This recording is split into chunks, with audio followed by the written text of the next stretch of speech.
ওনার কথা বলার ধরন সত্যিই খুব সুন্দর এবং উনি আমাদেরকে অনেক ইন্সপিরেশন দিয়েছেন যে কীভাবে আমরা আরও এগিয়ে যেতে পারি, কীভাবে ঢাকা বিশ্ববিদ্যালয়ের মতো বা বুয়েটের মতো ভালো ভালো শিক্ষা প্রতিষ্ঠানে চান্স পেতে পারি এবং আমাদের সততা, দেশপ্রেম এবং মেধার সাথে কীভাবে একটি ইনসাফের বাংলাদেশ গড়ে তুলতে পারি। আজকের এই আয়োজনটা আমি সত্যিই অনেক উপভোগ করেছি। আজকে যে আয়োজনটা হয়েছে ওটা শুধুমাত্র GPA 5 যারা পেয়েছে তাদের জন্য। আমি শুনেছি তাদের থেকে যে তারা যারা পেয়েছে, A গ্রেড যারা পেয়েছে এবং যারা ফেল করেছে তাদের জন্য কাউন্সেলিংয়ের ব্যবস্থা রেখেছে। আমি এই বিষয়টা দেখে খুব খুশি যে শুধুমাত্র যারা উন্নতি করেছে তাদের জন্য না, বরং যারা ফেল করেছে তাদের জন্য তারা কাউন্সেলিংয়ের ব্যবস্থা রেখেছে। তারা কিভাবে উন্নতি করতে পারে জীবনে, ওইটার ক্ষেত্রেও তারা বিশেষ একটা ফোকাস দিয়েছে তারা।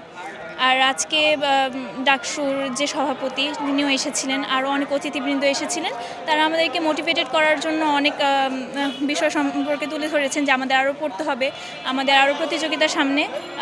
সবার জন্য অনেক শুভকামনা, ভবিষ্যতে আরও এরকম সফল কিছু আয়োজন দেখতে চাই। ছাত্র শিবিরটা সবার আগে এসেছে এবং আজকের এই আয়োজনটার মতো অন্য আরও আয়োজন হবে বলে আমি আশানুরূপ।